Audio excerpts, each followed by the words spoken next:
All right. Hello, everybody. It is I, your friend Owen, here to bring you some content today.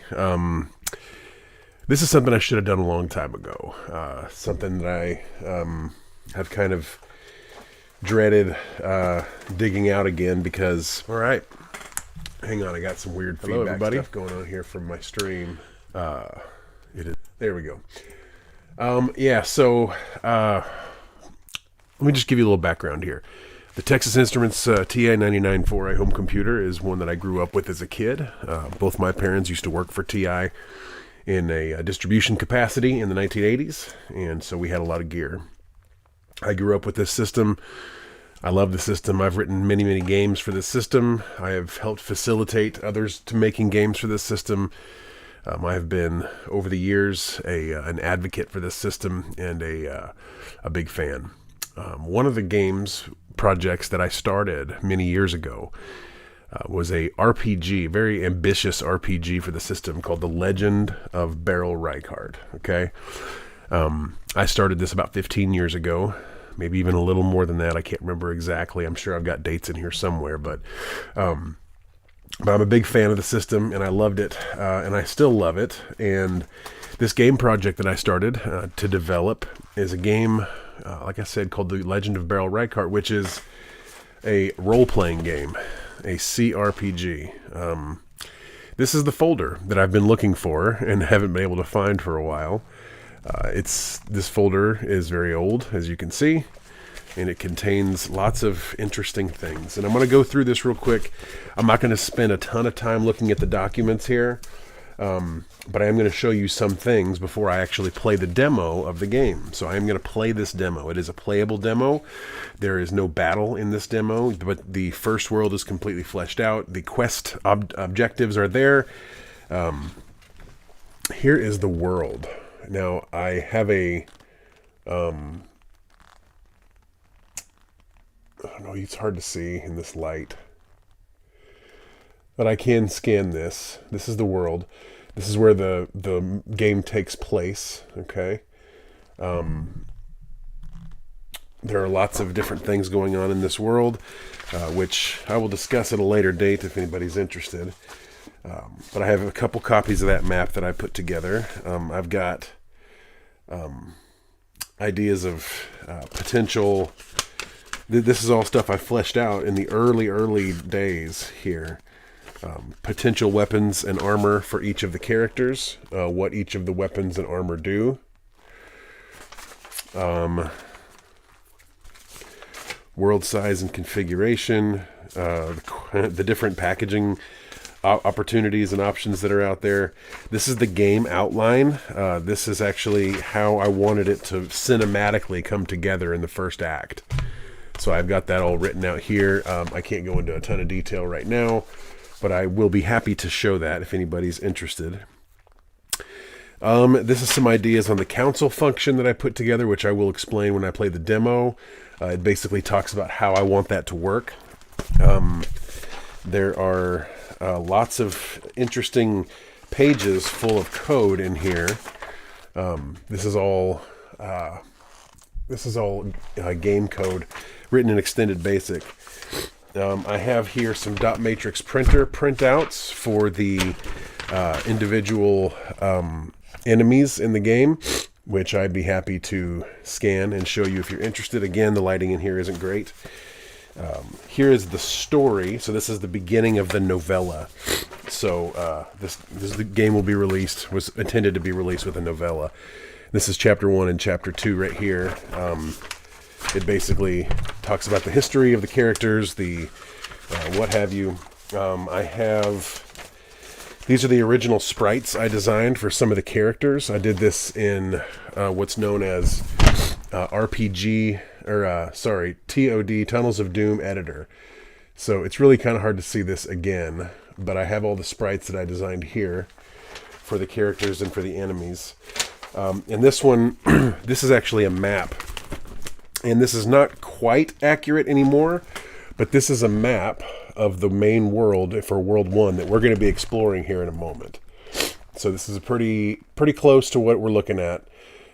We will be exploring this world here very shortly, and I can show you how that works. There's lots of other things in here too.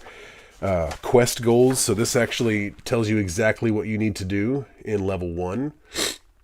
In World 1, that's exactly what you need to do right there to win that level. This talks about the battle engine algorithm, which is not yet implemented.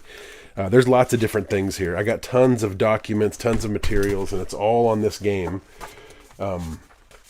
And this is a challenging thing to put together, because this system runs on a base 16K of memory. So you have 16K to shoehorn an entire game into, for the most part. Now you have mass storage devices like disk, and we're actually going to be loading from disk today. So you'll be able to see that. And the goal, I think, for me, is to get it eventually to the point where it looks like this. This is Realms of Antiquity. This is the physical copy. This is Realms of Antiquity by Adamantier. This is a RPG for the Texas Instruments TI-99 4A home computer. He and I sort of were working on our projects together at the same time. He was much further along than I was, and obviously a much more skilled programmer than I am. Here's his world map done up beautifully on cloth. So the goal here for me would be to have something similar to that. And he and I talked about all this stuff while we were developing our games. Here's the individual discs. These are the game discs, 5 1/4 inch floppy discs. Here. And then he has a beautiful manual right here, an instruction manual that has pictures, and it's extremely well done. Very, very exhaustive.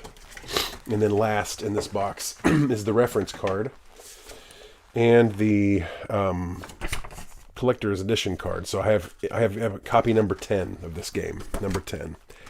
And here's the reference card for if you're looking for what certain items look like, what your individual controls are, etc., etc. So I loved his setup, the way he put it all together, the way it all came together when he put it out. And I consider Adam a friend, and he has been instrumental in keeping me motivated on my projects as well. So, although I have not been super motivated of late, it's been several years since I put any real work into this game. So what I'm going to do right now is I'm going to play this game for you, and we're going to have a quick look. And I'm going to let you see sort of the way it all came together, okay? And I'm going to sort of try to walk you guys through what all the controls do. You'll notice that it's very different from most CRPGs of the similar time frame. My menu system and the way I decided to go about this is going to be much more like Mystic Quest on the Super Nintendo, the JRPG Mystic Quest, because it's much simpler, and for Extended Basic, which is the programming language I chose to write this in, simpler is better. So let's get into it here. This is my game, The Legend of Beryl Reichardt, and we're going to play through this thing, the first world, just so you can kind of see it. So it's going to ask us which game we want to load, and so we're going to load game number 1. There's 3 slots for saves in this game, and then you're going to see here the game load up. Takes a little bit to load here, but we're going to show you real quick let's see if I can make this a little bigger here. I don't want to cut off the screen though. Okay.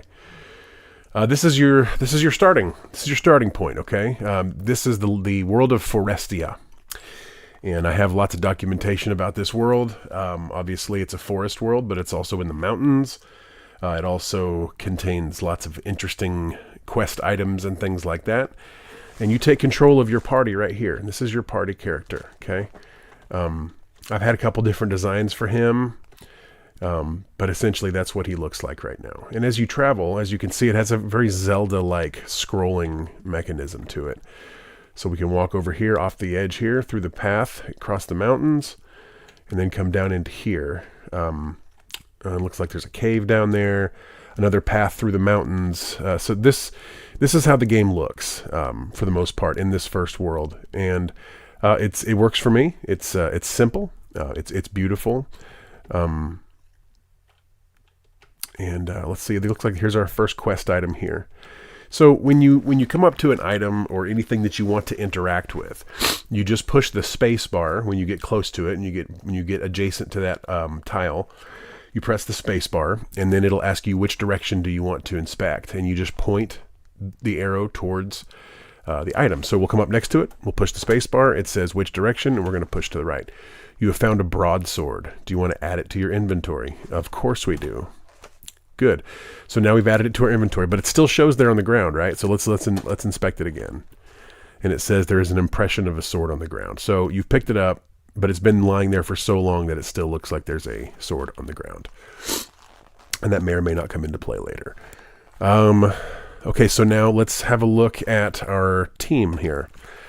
This is our main menu, okay? So that when you want to go to menu, you push M for menu. It has 5 options currently. You can look at your items, you can look at your armor, your weapons, your spells. You can cast spells. Since we're in peacetime, you can cast peacetime spells. And then your status menu. So let's look at status menu first, so we can see what our team looks like here. So let's look at each one of our characters. Now you have 4 characters in this game. They are all part of the party, okay? Your first character, his name is Beryl Reichardt II, okay? He is the heir to the throne of the Kingdom of Reichardt. His father, well, I won't get into too much of the story right now, but he is on a mission. Reptoslicer is a reptilian wizard who helps him along his way. He is the mind of the party. Then you have Marcus the Valiant, or Marcus of Marinus. Marcus was young Beryl's teacher in the arts of battle and sword play. And then Skylar Twilight, who is our rogue. Skylar is very small, and she is fast and sneaky. So let's start looking at our characters here. This is Beryl Reichardt. He is the class of hero. He's currently at level 1. He has 5 of 20 magic in his bag right now. He's at 15 of 20 health. He is healthy. He is not poisoned or anything. He's wearing leather armor and has a dagger for a weapon currently. We did pick up the broadsword, but we have not equipped it. So he has 10 experience as of right now. So the next level, when you go to level 2, you need 40 experience to reach that level. So it's pretty simple. I'm sure if you're familiar with RPGs, you're familiar with this type of thing. Now let's look at Reptoslicer here. So he's a mage. At this point, he has low health. His health is only 5 out of 16. He is healthy as well. His armor, he's wearing a wizard's robe.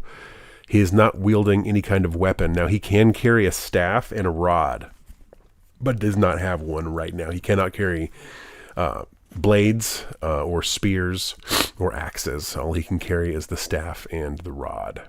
The staff comes later in the game. The rod he gets, I think, at the end of this level. So anyway, his next level is 35 experience points away. So he will level up at 50, just like Beryl. Now we'll look here at Marcus of Marinus, or Marcus the Valiant. There is a game already on books called Marcus of Marinus, and it follows the path of Marcus before he becomes part of the king's court. And eventually becoming young Beryl's teacher. Before all of that happened, when he was young, he had another adventure of his own. And that first game that I released, called Marcus of Marinus, it goes on about that mission. So the class here is fighter. He's a fighter. He's at level 1 also. He is also 35 experience points away from leveling up to level 2. He is healthy. He's carrying leather armor, and he is holding a broadsword. So he has a broadsword currently. But we just want to equip Beryl with the other broadsword so that they can both have a more powerful weapon. So we've sort of looked at all of them, I think, now. Actually, let's look at Skylar real quick. So she's a thief. So she is wearing a sprite's cap and a dagger. She has no experience at this point in the game, and she needs 50 experience to reach level 2, okay? Her magic is 12 out of 20. All right. So, let's get back to our exploration here. Actually, you know what? Let's cast a spell or two. How about that? Let's cast a spell. How about we cast a spell? Let's have Repto Slicer cast a spell, and let's have him cast it onto himself because he's injured right now. So Repto Slicer actually has the opportunity to cast, he can cast 3 different spells. He can cast the heal, the cure, and the life spell. So heal obviously heals health, HP. Cure cures illnesses like poison or confusion, and then life can restore somebody's life. Now it shows off to the right what the MP required to cast these spells are. So we're going to have him cast heal on himself. So we're going to have him cast heal. Okay, and when he does, it makes that sound, and you can see his HP raised up back up to 15. So he gained 10 HP from that. Okay, so now let's go into items here. Actually, let's get down to another screen. I want to show a little bit more of this map here. We do have some people watching right now. Phantom 8-bit. Yes, Atari Age. I had this game on Atari Age. Thank you for showing up and hanging out. This is Atari Age is sort of where I started the majority of the development on this game. And so there's lots of places to explore in this world. We go through the mountains here, and you can see I'm not running into any enemies because at this point I have not yet implemented the enemies. I wanted to get the quest working first, and then I was going to do enemies after that. Off to the left, we see something interesting that we might want to go explore way over there. What is that over there beyond the mountains? I don't know, but I'd like to find out. But first, before we do that, let us use an item, okay? So we have items that we can use, and we're going to use it on Repto Slicer, because what we want to do, he just used a whole bunch of magic to heal himself, right? He's only down to 10 of 40 magic, as you can see there. His MP is very low. So he can cast on himself Ether, okay? And Ether is a magic restoration potion. They are hard to come by, but they do exist. You can buy them in some of the stores, but they're not cheap. Elixir is one that you cannot buy in the stores. You must find elixirs. Now, I gave them a generous number of elixirs to start this quest off with, but once you get into the game, elixirs cannot be purchased. Elixirs restore all health and all MP. They are very extremely valuable. So we're going to have Repto Slicer drink an ether potion and watch what happens to his MP here. Okay, so he regained 10 of his MP from drinking that potion, which is good. So he can now cast some more spells and stuff. So anyway, that's the menu for the most part. We can go through more of that later, but I just kind of wanted you to see. As we explore the world, this Zelda-like world, you'll see things that are interesting, like this here. What is this? What is this big black thing? Let's investigate.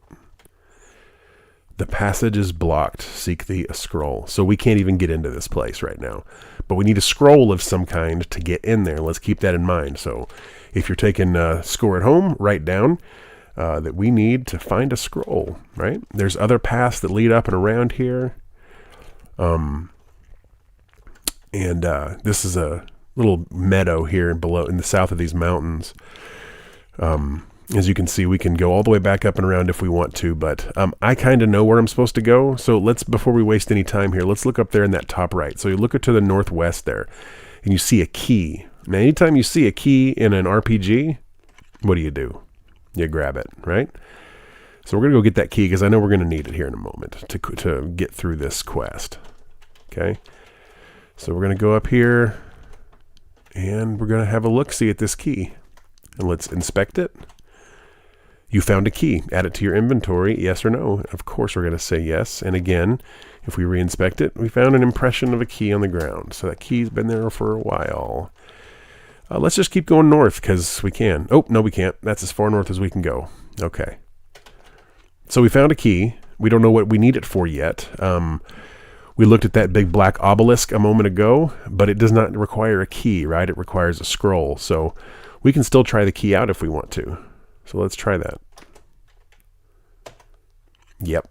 Passage is blocked. Seek the scroll. So the key's not going to work for us there. But we do have the key. If we need the key, we have it. And we are going to need that key at some point. I kind of want to go down here and check this thing out. This really interesting looking cross in the middle of a... it looks like it's in the middle of a giant, structured valley in these mountains that's hidden away, which is kind of cool. And I kind of want to go inspect that. But I know what we need to do before we can access that point. So... we might as well go down and check it out anyway. Why not? We'll play it as though we don't know what we're doing.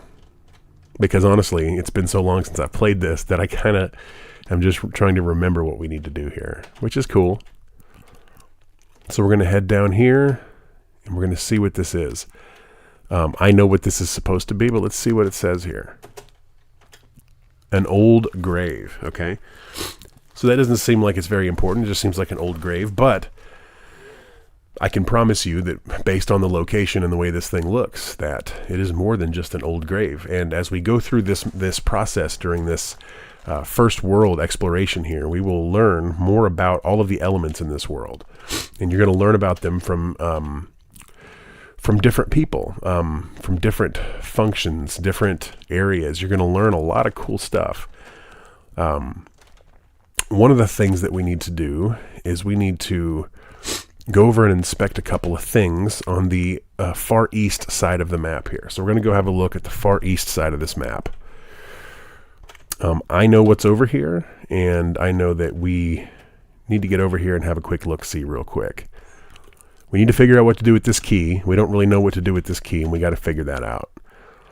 There's a path there that goes up into the mountains. But as you can see, there's a cave right here, and this is what I'm interested in. I want to come see this cave. I'm not entirely... Yeah, let's just have a look. Okay, so we're gonna do this again, and we're gonna head in. Okay, so this is where you get to the hidden cave shelter. It's gonna be called something different. This is just basic text, but here you can do a few things. You can seek counsel. So there's a councilman here, an old wise councilman. You can barter. This is where you would be purchasing your weapons and your armor and things like that. And then you can also save your game here. So this level has a save your game spot where you have to go to save your game. All of the worlds in this game will function similarly. You're going to have to find your save point. You can't save from just anywhere. Each world has its own save point. In this world, this is your save point, okay? So we can save the game if we want to, which we don't really need to because we haven't done a whole lot yet. So let's go ahead and seek counsel. Okay, now this is because people get lost when they play RPGs sometimes, right? So people get lost. So this guy will always give you information based upon where you are in the quest. He says right now, walk around Forestia and seek out items that may help you on your way. You will need keys to open chests and scrolls to enter certain places. Come back here if you lose your way. So this guy is going to be here as our guide. Not every world is going to have a guide like this, but because this is basically a tutorial world, because it's your first introduction to the land of Beryl Reichardt and the gameplay of this game, this guy's going to be here for us during this first world to help us along our way. Okay, so right now we know we have a key. We know where we can come to save the game. We just need to figure out what else we can do. So let's see what else is going on here. Let's follow this path north. Okay, it looks like there's another cave here. Okay, so let's try to enter this cave. Wear thee not a gilded ring upon thy brow. Okay, so obviously that's a little cryptic, but it's asking, do we not have a golden ring on our head? So we can't even enter until we figure out what he's talking about. What is a golden ring on thy brow? That's what we got to figure out, which we don't know yet. But hang on a second. Let's look up here. Okay, looks like there's some stuff north of us here. So we're going to walk over. We're going to walk up here. Oh, thank you for posting a link to this on Atari Age. I appreciate that, Phantom. I actually had a live stream thing a thread that I started that I was going to post this to, but I just started streaming and totally forgot about it. So I appreciate you doing that. So as we're sitting here, this is where we came in. This is the beginning of this stage, right? This is where we started off in this stage. We've gone all the way to the southeast of the map, and we have found a key. We have checked out a couple of caves. We checked out an old grave. We haven't gone up here yet, though. So as we come up here, we see something that we haven't seen quite yet, and that is this thing right here. It's a single tile. It's interesting. I know what it is. It's a chest, okay? So that is a treasure chest of some kind. So we're going to examine it and see if we can't open it up. The chest has been unlocked. Okay, so we unlocked the chest. Now let's examine it and see what's inside. You have found the golden tiara. Okay, perfect. So the golden tiara is actually a special item that Skylar wears. And it's golden and it sits on her head. So where have we heard that before, right? We found 100 gold in the chest as well. And let's check that chest again. And the chest is now empty. So now we have 100 gold in our inventory that we didn't have before. And we have a golden tiara, which is automatically equipped onto Skylar, okay? So now she's wearing the golden tiara, and we know where we can go now because we have already determined that if we find a golden ring to wear on our head, that we can go back to this cave. Now here, this is called the Cave of the Winds, if I'm not mistaken. And you would probably want to go save before you enter a dungeon or any cave of any kind. In this particular case, since there's no enemies, I know that we're not going to get hurt, so there's no need to save at this point. We do have the required quest item to get into this cave now, which is going to be really important. So what we're going to do is we're just going to go ahead and go in here. And since we're wearing the golden tiara, we should be able to just simply walk in. Okay, now when this is a placeholder here, okay? When you actually enter this, there's going to be significantly more text, more graphics, things like that. But this is a placeholder. Here you're going to learn a whole lot about the situation. The Anifax, the White Dragon, is going to teach you basically everything that you need to know about the level of the world of Forestia, and will teach you essentially why you're here, what you need to get done, and will also give you something called the Scroll of the Ancients. Okay. The Scroll of the Ancients. So scroll, keep that in mind. So we need to figure out what the Scroll of the Ancients does. And I don't really know what it does. But when you go through this process in the game, in the final game, it is going to be significantly more than this. Like I said, this is just a placeholder. The White Dragon is going to be something that repeats itself in many different worlds throughout this game. This White Dragon will come to you as sort of a harbinger, and will occasionally have good tidings, and sometimes will have bad tidings, and sometimes won't help at all. But Anifax the White Dragon is basically your spirit guide through this game. It's never going to be said as such, and it won't be in the manual as such, but Anifax, when you see Anifax, that's usually a good thing. So we're at a point now where we have done two quest things. We found that key, and we've opened the chest and obtained the golden tiara, and now we have entered the Cave of the Winds and spoken with Anifax. And now we have obtained a new scroll. So if you're curious, and if you don't feel like walking around and trying to figure out what to do with that scroll, you can always go back to this cave and seek shelter again. Or not seek shelter, but seek counsel, right? So typically, when you obtain a new quest item, the councilman here will be able to give you counsel and give you maybe a little bit of a hint on what to do next. Seek wisdom from the elders. Ancient kings and spirits have seen more than you may ever know. So, we have a scroll called the Scroll of the Ancients, and we have our councilman telling us to seek wisdom from the elders. Ancient kings and spirits have seen more than you may ever know. So if you're curious, and if you remember back to earlier in this journey, we did find something that might be interesting to us. Where would we find ancient kings and spirits? That's a good question.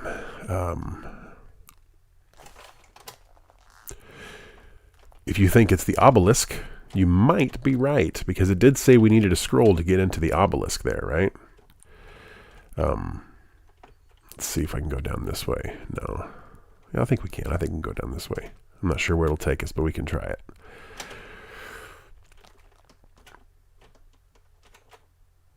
Okay. So as we journey over this way, it's not really saving us any time. I thought it was going to take us on the southern route. Yeah, Phantom says the grave. Good call, Phantom. That's where we're going to go. We're not going to go to the obelisk because that is the incorrect scroll to open the obelisk. But we need to seek counsel from elders and ancients. But yes, let us go to the old grave, because at this point it is more than just an old grave. We're going to find that out. And again, the information that you're going to receive right now in this demo version is just simply placeholder stuff, okay? It's simply placeholder stuff. There is a lot of text that I've already written. It's already in the game, but I have not yet put it in here yet. This is a big moment. This is a huge moment in this game. This is where you learn the entirety of your mission and what you're here for and why you are here. So let's examine this grave. The grave of the kings, okay? The party has obtained the scroll of passage and held council with Beryl Reichardt I. Beryl has also been given the halberd of kings. So this is going to be a long text portion here with some good graphics. Basically, think cutscenes out of Final Fantasy. That's kind of what I'm going for here. Nothing huge, nothing crazy, but you're going to learn a lot and you're going to see a lot. When you hold counsel with Beryl Reichardt I, so part of one of the things that I didn't tell you at the beginning of this was that the pre-story, which I have written here in the novella, Beryl Reichardt I is killed. Prior to the start of this game, and they're coming after Beryl Reichardt II, and he has to escape, so he flees for his life with the help of his 3 companions. When you get to this point, he's able to go to this grave, and there's a very emotional and spiritual moment between Beryl and his father, where he finally gets to talk to him, and his father can tell him he's proud of him, and Beryl's sad because he had lost his father. But he has work to do, and he knows he has work to do, and this is where he gets his mission. This is where they tell him what he needs to do. He obtains the scroll of passage, another scroll, and the halberd of kings, okay, which he is not able to equip just yet, but he will be able to equip that soon. The reason he can't equip it is because in order to equip the halberd of kings, you must also have the gauntlet of kings. Otherwise, it will kill you. So, yes. So now that we've got that, we know now we have a second scroll, and we know now basically there's another spot that needs a scroll, and this is called the scroll of passage. So this allows you to pass into things, right? So now what we're going to do is we're going to head over here. Now, of course, during main gameplay, when you're playing this thing for real, you're going to be hitting random battles, random fights, right? So if you think about playing a game like Final Fantasy, you'll be walking through the woods, and all of a sudden the game goes, and then all of a sudden you're in a battle. You're going to have a similar thing here. Throughout the course of the walk of this level. Now, these enemies in this first level are not difficult. Once you understand the battle system, they're not difficult at all. But they are there, and they're there to help you build your experience up. They're there to help you get a sense of the battle system. Because when you enter this place right here, this is the Black Obelisk. When you enter this, you're going to fight your first boss. Now, I do not have that boss implemented in this game just yet. This is all, again, placeholder so that you can go through the world. But I'll tell you what, before we go into this Black Obelisk, I know that that's where we're supposed to go, but I'm actually curious because I have forgotten what the guy will tell us if we go back and seek counsel. I'm actually curious now because I don't know. So let's go back and seek counsel from this guy in the council shelter, and then see what he says, because I know where we're supposed to go, but I do not remember at all what this guy says. So we're gonna check it out. Hold up, I think I have to go up one more screen to the north to get to this cave. Yeah, okay, here we go. So let's see. So let's seek counsel again. Forces of darkness and evil can be found in dark places. There is such a place, but I will not speak of it now. Okay. That's cool. I forgot about that. I forgot I wrote that in. Forces of darkness and evil can be found in dark places. There is such a place, but I will not speak of it now. And based on where you are in the quest, the guy will always give you that same answer. You can't like hit council several times and it gives you different answers. He'll give you the answer based on where you are in the quest at the moment, right? So based on where we are in the quest at the moment, we know we need to go to a dark place that the councilman will not speak of. And that's where we're heading right now. All right, let's see here. Let's get back down to the southern part of our map. We have to go back through the pass in the mountains here.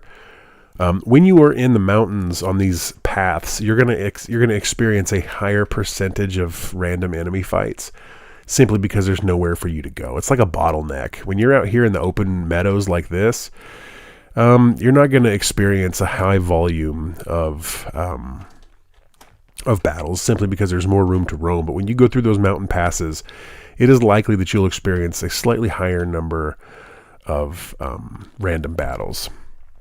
So let's go ahead and enter the obelisk. And again, like I said, this is not a moment in which you're going to be able to see a battle happen, because I've not yet implemented the battle engine fully. I have tested it, but I have not yet put it in place. So we're just going to go ahead and look.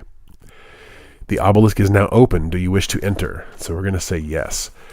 Okay, so in this point, we have to battle the Soul Reaver. The Soul Reaver is our first major boss enemy in the game. The Soul Reaver is wicked, pretty tough, but if you beat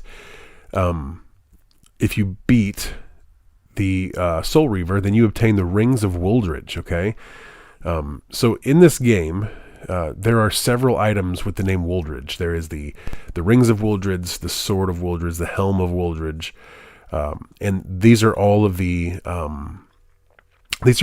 parts of armor and weaponry that belong to this family that was there before the Reichardts. The Reichardts took over the Wooldridge kingdom 100 and something years before the start of this game. I have a whole history built in this game, but your goal here is to obtain all of the parts of Wooldridge, and I can go into those later if you guys are interested. But here, after you beat the Soul Reaver, the party will obtain the Rings of Wooldridge, and then you're ready to go. Okay, so now we have the Rings of Wooldridge, and we have beaten the boss of this level. So we can now exit the level if we choose. I do not remember even if I programmed anything in to the council on after you beat the Soul Reaver, because I know how to exit this world, which we're going to do in a moment. But I'm actually curious right now if I programmed in any advice from the councilman after that point. Let me just check that out, because I don't remember. And I'm kind of watching this as you guys are experiencing it for the first time. I'm sort of re-experiencing it for the first time, because it's been 5 years or so since I messed with this game at all. So let's see if this councilman has anything to say to us again. I'm actually really curious. Forestia will take a long time to recover. Our once great city, Aeolus, is in ruins, and our people are in hiding, scattered throughout the lands to the east. Already much of the evil has been vanquished, and we are eternally grateful. Your quest lies to the east over the mountain pass. Damn, dude. I don't remember writing that at all. But that's really cool. Forestia will take a long time to recover. Our once great city, Aeolus, is in ruins, and our people are in hiding, scattered throughout the lands to the east. Already much of the evil has been vanquished, and we are eternally grateful. Your quest lies to the east over the mountain pass. So we got to find this mountain pass. I know where it is. You should know where it is too by now. As you can see over there to the right of us, which would be to the east, there's a path going through the mountains. And it looks like it keeps going up and goes over a pass to the east right there. So we just got to figure out how to get onto that mountain pass, right? That's all we got to do. We just got to figure out how to get onto that mountain pass and then get the hell out of Dodge. Here we go.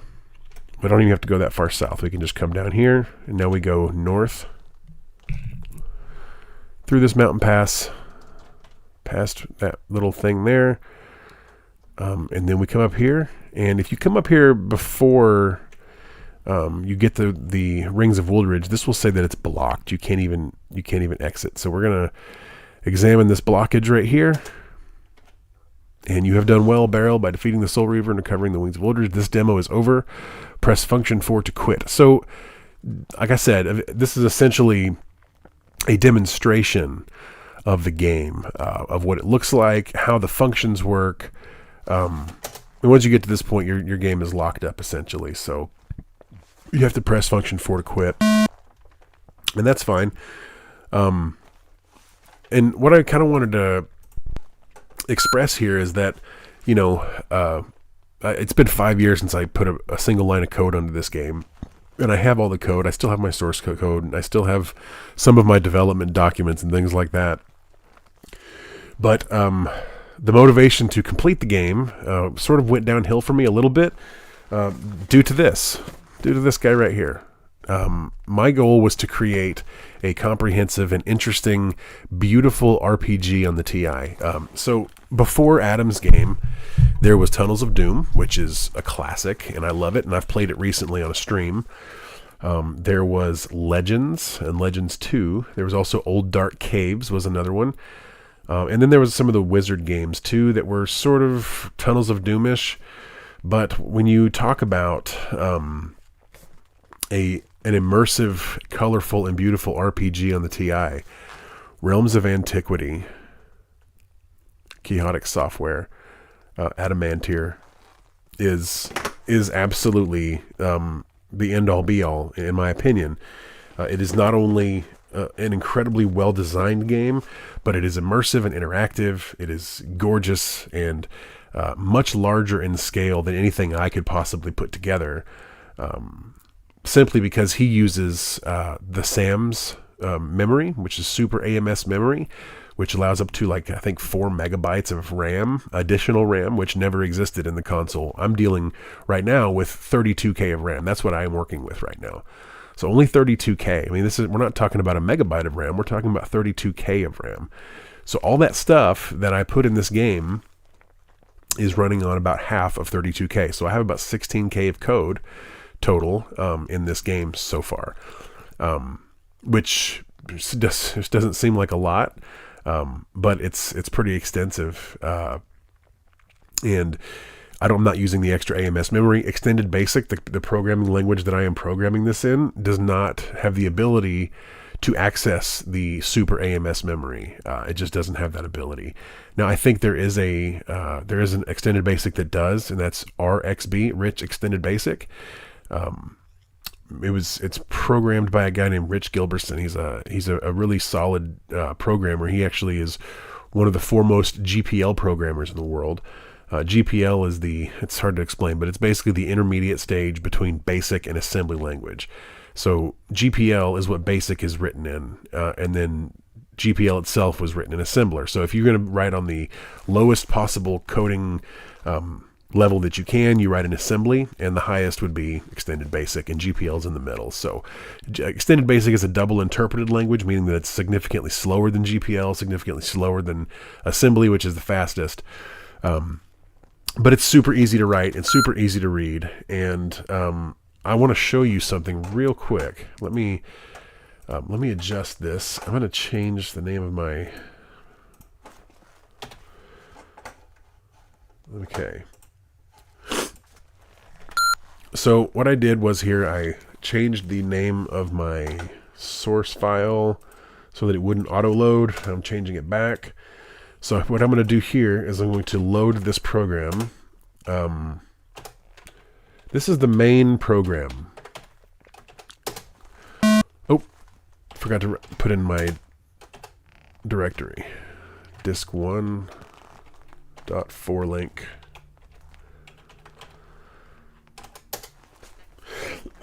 Excuse me. This is going to take a minute to load because, it didn't take that long to load. Okay, so I want to just start the process of showing you what this code looks like. So we're going to list this code out, okay? Now, as that is listing, I'm not going to waste your time. You don't have to sit here and watch the entire thing list out, but I will tell you that it's going to take a long time to list all this code out because there's over 3,000 line items, which is over 300 and something lines of code. So that's going to take a little while. But going back through these documents, there was a couple things that struck me as I was going through here that I had forgotten about. One of them being this. Now, this is the printout I told you about for my original, what's it called? The Tunnels of Doom Maker game.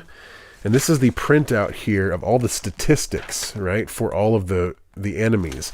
And this is before I got real specific about who was going to do what was going to do what. But it says here that the Soul Reaver is a level 7 enemy. It can take 40 damage. Its mobility is 50. And it has a speed ranking of 5, which is the highest speed ranking. To compare that to something else, the Vampire Bat is a level 3 enemy with only 5 damage points. And it is a 50 mobility as well. And so its speed is also a 5. So this is a significantly weaker animal. The Vampire Bat, it can take 5 damage, whereas the Soul Reaver takes 40. Now, the Soul Reaver is just the first main boss in the game. The amount of damage dealt is going to change, obviously, as the player becomes more and more adept and well designed, well equipped, things like that. Yeah, this is interesting. This being the dot matrix printout of, and I wish I had better lighting here that you could see. But these are the sprite designs for each of these characters. That one right there is Repto Slicer. He has 2 sprite pictures there. One of them is him in normal mode, and one of them is him in attack mode. And then there's some enemies down here as well. But what's interesting about this is when you print this out, it actually has the hex code here for each of the characters. Hex, of course, is the it's basically a 16-digit code that talks about what the graphics are going to look like. 16 digits for each basic tile, and in each one of these sprites is 4 tiles, so it's 2 by 2. So instead of 16, there's 64 parts there. Interestingly enough, when you look at some of these notes that I made years and years ago, this is a smaller, a tighter version of the map. Man, I wish this lighting was better. But right there is something called Rydia Bay and the Tower of Vision. I don't know if you can see that, but the Tower of Vision right there. The game Marcus of Marinus that I released for the TI, that's where it takes place. It takes place in Rydia Bay at the Tower of Vision. And that game predates. It is a prequel to this main game here. Here's my attack basic battle engine algorithm that I talk about how I want to sort of philosophically go about addressing battle and how the party will interact with enemies, things like that. But essentially, that's the game for the most part. So one other thing that I want to do here is I want to show you a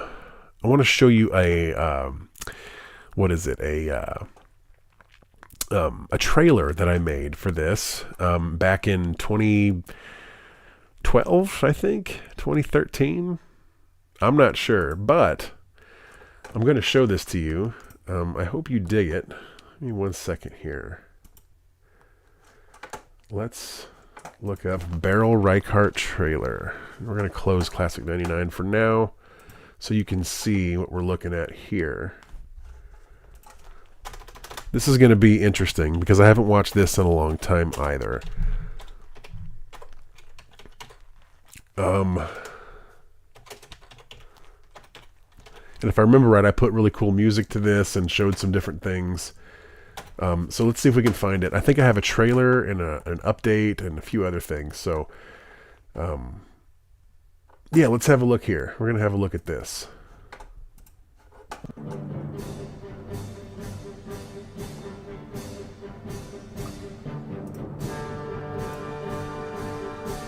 In the 3rd century, in the Age of Kings, a new threat. Oh, hold on. I'm having a hard time reading that fast. In the 3rd century of the Age of Kings, a new threat was beginning to rear its ugly head. An army of evil was mustering in the north, bent on destruction and seeking to wipe out the lower kingdom. The lust for blood and treasure drove this vast army to unite and train under the banner of the demigod underlord. Necrogon is his name. This was the world into which Beryl Reichardt was born.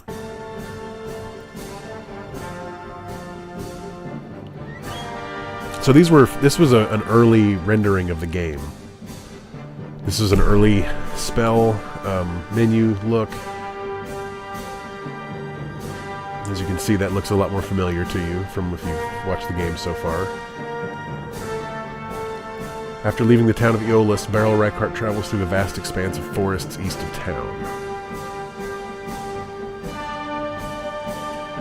And this is just showing this is before I had the... Let's see, here Beryl will be able to test himself and his party for the first time against the new mustering empire of Necrogon. So you can see there are some differences still in the graphics, but for the most part, these are mostly early renderings. The forest is overrun by spiders and walking skeletons, a tough test for the young Beryl. Again, very old.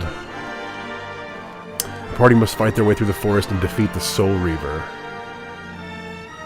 to retrieve the mythical rings of Woldred's from the Reaver. As you can see, the pictures have changed quite a bit. The party will acquire some important quest items in this world. And these are old renderings, so this is kind of interesting to look at, such as the Golden Tiara for Skylar and your first elixir. So here's something interesting. The next world in the game is this crazy lava world. And I did some work. You have to obtain the Greaves of Woldred in this level, but I did some work on this world. As you can see here, this is a treacherous place, and Beryl will have to battle wyverns and fire elementals, cave dwellers, and golems. The demon hordes who dwell here in this place are some of the most cruel and deadly enemies Beryl will face in his journey. So I want you to look at this. Battle engine is driven by menus and single key commands. Here are the screenshots. So this is... Okay, let me pause it right here real quick. So this... let me go back just a second, because this is the most up-to-date one. So this is what your battle engine menu is going to look like here, okay? Essentially, you're going to have the bad guys up top, and then your guys are going to be on the bottom there. As you can see, Marcus of Marinus is on the left, then Beryl, then Skylar, then Reptoslicer, then Skylar, then Beryl there. So, and then you're going to be able to scroll through different spells that you're going to use, etc., or you can just slash or whatever, but it's going to show the animations, excuse me, it's going to show the animations of your attacks here. And I had many different iterations of this, of the battle screen, and I'll show a few of them here, and they look a little different. That one there was the first one I ever did, and that one is more Tunnels of Doom based than anything. There's another good one of what it looks like now. And one of the old ones there.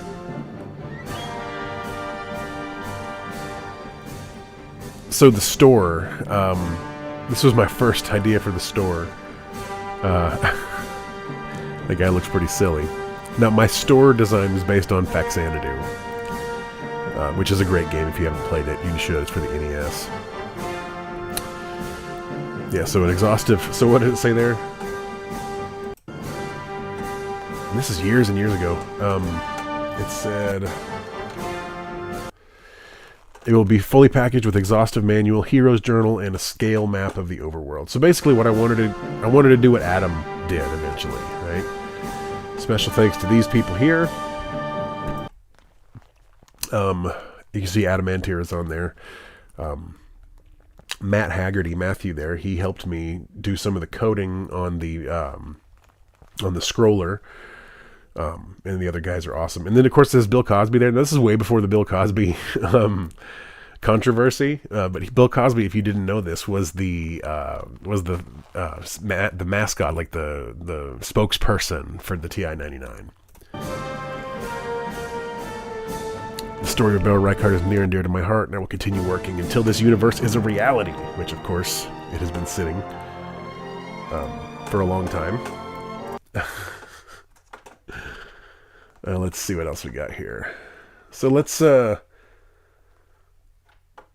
this. Yeah, let's show this one. I'm just going to let this one play. I'm not even going to talk through it. I'm just going to let it play.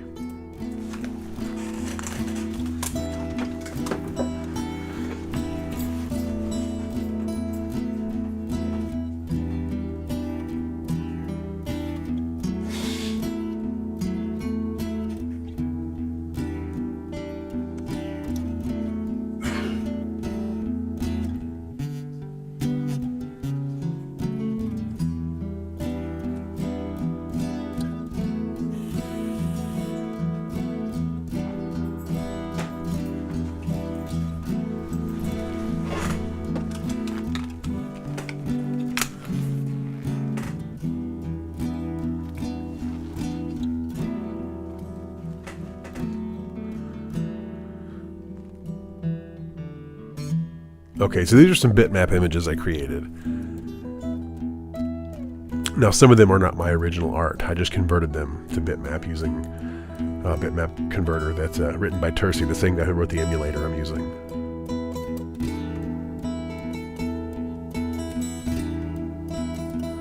And that looks familiar to us there. That's this very similar. See, some of the stuff has changed, but that is essentially where we're at right now.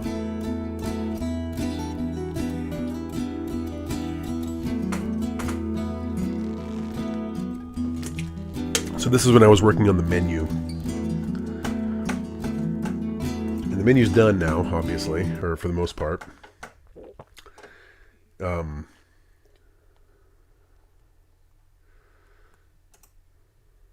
this... Yeah, we just watched this one. Excuse me. So we can watch this one. This is right when I updated. This is the last update video. This is from March of 15. So this is 8 years ago.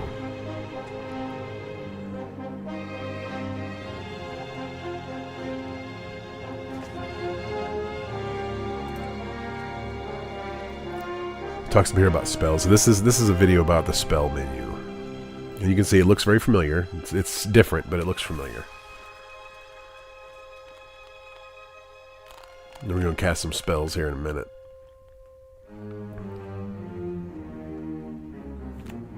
It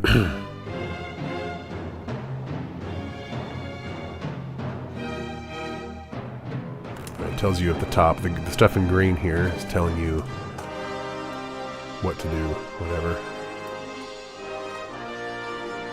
Next, select your party member. So cast on which party member, you select who you're going to cast it on, and then which spell you're going to cast, and then boom.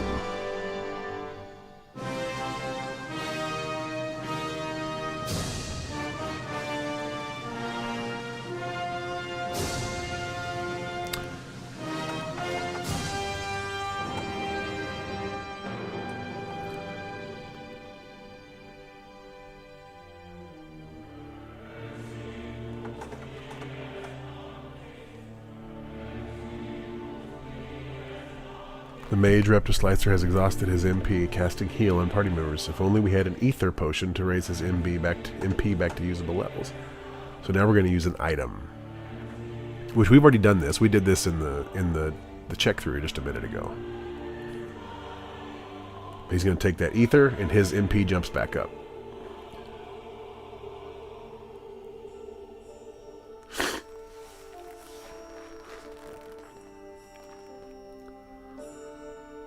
And then he takes a potion to heal himself.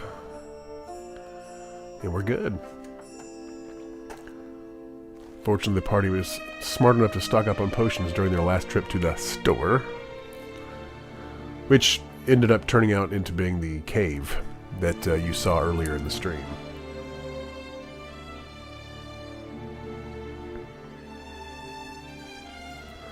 And you'll notice on this particular thing, there's a little bit of a flicker when he scrolls screens. You don't see that anymore because I changed it, but there was there were two lines of code that were flipped. One of them was the scroll line, and one of them was the make the sprite disappear line. I had them flipped. I had to make the sprite disappear before I scrolled, otherwise it looked like he flipped over to the other side. So anyway, yeah, so I'm glad that you guys were here for that, to watch and just kind of be a part of that. It's been a while since I messed with this game, since I messed with this code. And if there is interest in this, I might pick it back up and program a little bit. I just don't, it's hard to ever gauge interest, really. It's hard to, figure out who's interested in what, whether it's, the effort and all that. But there's a lot of work that has gone into this game over the years, and there's a lot of love in there for me. I love this game and the world that I built in my mind over the course of many, many years. And I have, probably 50 pages of notes, code, documents, maps, ideas, thoughts, algorithms, all kinds of different stuff here. Old dot matrix printouts. I've got this this laminated map that I made of, the Forestia, and this is actually out of date. There's been many changes to this map since then. But,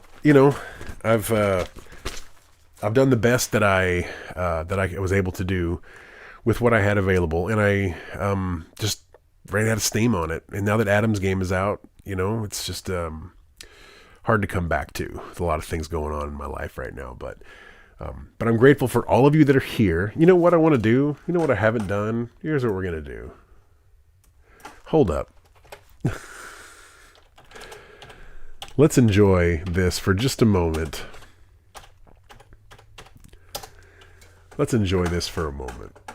All right?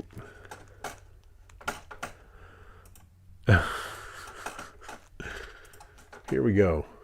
Looking for a powerful home computer? This is the one. Texas Instruments home computer. With 16K memory, it can take you a long way. Want a computer with a lot of software?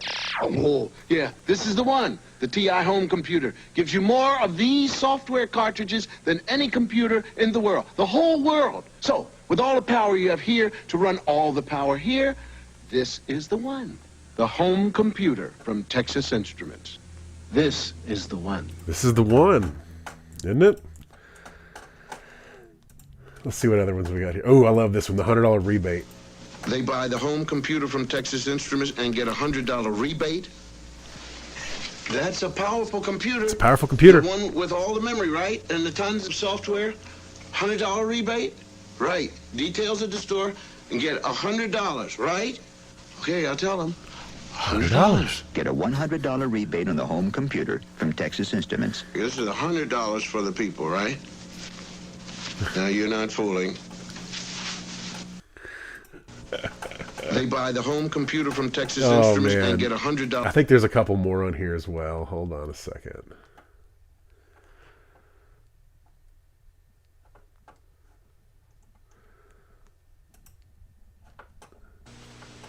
They buy the home computer. Hi there. Look, he's smoking a cigar. You know who I am. And I know that you're bored now, aren't you? I know, yes. But I'm going to take something and begin to say it, and it's going to unbore you. Profit. See how you woke up? Profit. Profit-oriented, competitive, hard-hitting buyer person. See? You looked around and you said, he's talking about me. Yes. And you want to know what I'm getting ready to talk about, right? Because you want to know what Texas Instruments is doing this year to keep you profit-oriented, competitive, and hard-hitting. Don't bother to straighten up your tie. It's all right. Well, if you keep watching, you're going to find out. What you'll see is a complete advertising and merchandising program. And it's really profit-oriented, competitive, and hard-hitting. Hard-hitting. Damn right it is, because all three TI consumer product divisions are going to be, to say the least, well represented. I'm talking about those profit-oriented calculators, those competitive home computers, and those hard-hitting learning aids. I'm talking about a year-long support program in all media, profit-oriented, competitive, hard-hitting print, radio, TV, point of sale, go get 'em, everything. Let's see what this is all about. So 'cause this you is watch, like a. and while you do that, it's not really I'm commercial. going to go out and find the guy who wrote this crap and tell him about making me say certain phrases too many times. You watch, and I'll be back when you're done. Yeah, I know. It's not necessary to say all that stuff, because nomenclature changes from year to year.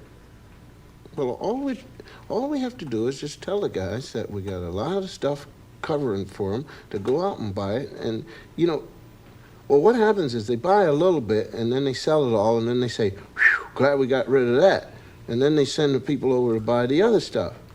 So what we want them to do is buy enough, so that they can really get out there and work a little. So yeah, a sales presentation by Bill Cosby on the TI for the sales They distributors. buy the home computer from Texas. Which is pretty interesting because I believe it might have been done for Tronix, which has a whole story in and of itself. There's a whole story behind Tronix, which is pretty interesting. I have a history with Tronix, so yeah. But anyway, I don't have a whole lot more, guys. I just really wanted to show my game off a little bit and show you basically what the status was on it and how far I had gotten. So that's it. That's where I got to. I thought about maybe playing a game or two while we're here, but I don't think I'm going to do that. I think I'm just going to sign out. And listen, it's been a pleasure. We've had quite a few people watching throughout the course of this, and I'm grateful for that. It might be, I had eight people streaming or watching at one point, at one time, about 20 minutes ago. So that's cool. Anyway, thank you guys for being here. I'm grateful for all of you. Please stay up with the TI-99 homebrew scene. There's some incredible games coming out. My friend Retrospect is redoing his Eric and Monsterland game, putting out Eric and Monsterland 2. It's going to be just in time for Halloween. It's a great Halloween side-scrolling platformer. So keep your eye out for that. They will be available for sale on cartridge or potentially on disc, available at arcadeshopper.com when that pops up. Again, thanks for being here. I appreciate your time, appreciate your attention.